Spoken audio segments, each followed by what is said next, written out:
Next for the building when all of its employees are gone. I'm Alex Makovica, joining you with today's agriculture news on the Rural Radio Network. Those are the kinds of questions being asked as the Tyson beef processing plant in Lexington has 7 days left of operation, closing its doors next Tuesday, January 20th. On the governor's call-in show yesterday, Governor Jim Pillen said a team of engineers is evaluating the building to see whether it could become a case-ready meat plant. You know, there's been rumors that they're pulling equipment out. I've asked all those questions, and so here's really the bottom line of what I've gotten back from the leadership of Tyson. Number one, they brought engineers in, and they are assessing the plant, and they've said that they will have an answer by the first part of March, whether that plant will be made into a, quote, case-ready meat plant to create value added from products that are produced in other plants within Tyson, whether it's in Nebraska or other parts of the country. Pillen said the goal is to make sure the plant doesn't stay dark, calling Tyson a big player in Nebraska. Outside of Lexington, there's still another 8,000 plus people within the state of Nebraska employed by Tyson, from Smart Chicken in southeast Nebraska to a bacon plant in Omaha to, I think there's another 5,000 head of cattle processed up in South Sioux City, and another 4,500 jobs. And then in Madison, Nebraska, there's a pork plant that processes 10,000 head of hogs. UNL has predicted closure will result in about $3.3 billion in annual statewide economic losses.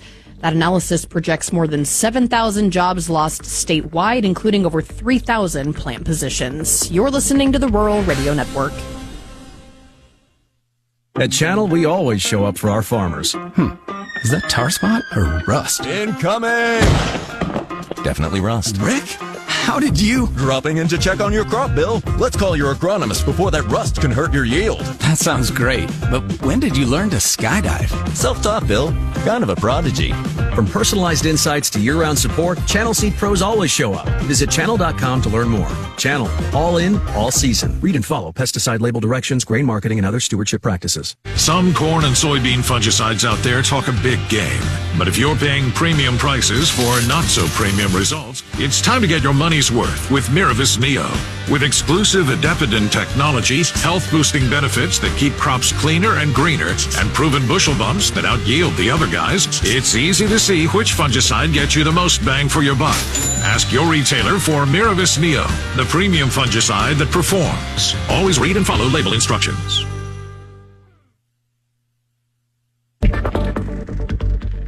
Good morning. Welcome back. Corn and soybean futures plummeted yesterday following what one analyst called the worst report he's seen for corn. Corn closed down 25 cents yesterday, beans following suit down about 15 cents. Heading into the report, much of that trade had been positioned for at least a modest reduction in corn yield in the January WASDE, citing production issues in key Midwestern states. Instead, though, the USDA raised corn harvested acres by 1.3 million and increased yield by half a bushel an acre. Mike Zuzolo of Global Commodity Analytics just after that release yesterday. Probably one of the worst reports I've seen in the 24-25 marketing year and to start the 25-26 marketing year, especially for the corn market domestically. Soybeans offered little support to prices. USDA left that yield unchanged, but cut exports by about 60 million bushels. And that ultimately pushed up domestic ending stocks up to 350 million bushels. Global soybean ending stocks rose to about 125 million metric tons, largely on higher Brazilian production.